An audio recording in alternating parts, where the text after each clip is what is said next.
Big boss season 7 അനീഷും ഷാനവാസും തമ്മിൽ സംസാരിക്കുകയാണ്. അപ്പോൾ അനീഷ് ഷാനവാസിനോട് ചോദിക്കുന്നത്, ഷാനവാസെ നീ ഓക്കെ അല്ലേ, നിൻ്റെ മുഖത്ത് എന്താ ഒരു വിഷമം പോലെ എന്ന് പറഞ്ഞു. അപ്പോൾ ഷാനവാസ് പറഞ്ഞു ഒന്നുമില്ല, എനിക്ക് വിഷമമൊന്നുമില്ല, ഞാൻ ഓക്കെ ആണെന്ന് പറയുന്നു. അപ്പം അനീഷ് പറയാണ്, നീ നല്ലൊരു അറിയപ്പെടുന്ന ഒരു വ്യക്തിയാണ് സമൂഹത്തിനിടയിൽ, അപ്പം നീ ഒരിക്കലും കള്ളം പറയാൻ പാടില്ല ഒരു കാര്യവും എന്ന് പറയുന്നത്. അപ്പോൾ ഷാനവാസ് പറഞ്ഞില്ല, ഞാൻ അങ്ങനെ ഒരു കള്ളത്തരങ്ങളും പറഞ്ഞിട്ടില്ല, ഉള്ള കാര്യമാണ് ഞാൻ ഇന്നലത്തെ പറഞ്ഞത്.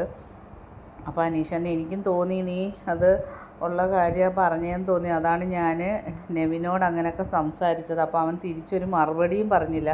അപ്പോൾ എനിക്ക് മനസ്സിലായി അവൻ്റെ ഭാഗത്താണ് തെറ്റെന്ന് മനസ്സിലായി. പിന്നെ നീ ഒരുപാട് പറയാഞ്ഞത്, ഇത്രയും നാളും അത് പറയാഞ്ഞത്, നിനക്ക് പ്രായപൂർത്തിയായ ഒരു മോനുണ്ട്, അതുകൊണ്ട് നീ ഇന്നലെ എടുത്തു പറഞ്ഞല്ലോ, അതുകൊണ്ടാണ് ഞാൻ പറയാഞ്ഞത്. അപ്പോൾ തന്നെ എനിക്ക് നിന്നോടൊരു സ്നേഹം കൂടി.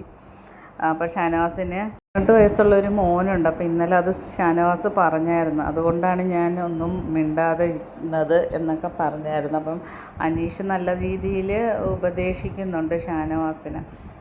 ബാക്കി അപ്ഡേറ്റുമായിട്ട് വീണ്ടും കാണാം.